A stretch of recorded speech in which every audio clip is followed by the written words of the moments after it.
Повдигне всякий дух в неговия дом. Един път подмина, втори път подмина.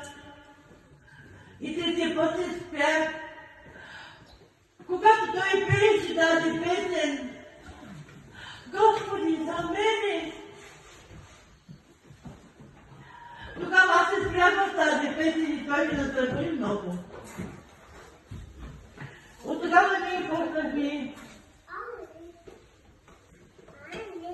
да се познаваме със свои брати и сестри.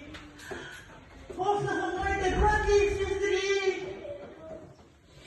Тази Мирослава, която я гледате, тя беше кухи и кухи, брати и сестри. Казвам ви истина, само истина. Не държеше една кожа. Нямаше как да говори. Моите брати и сестри жертваха за Господа.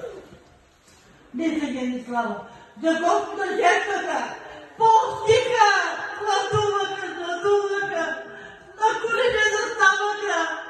За да е това детенце. Усърдни молитви правиха всеки ден. Сутрин, обед, вечер, това беше системно. По-служението всяка вечер не споминават. Когато отидат за последно да ви кажат, че тя е болно от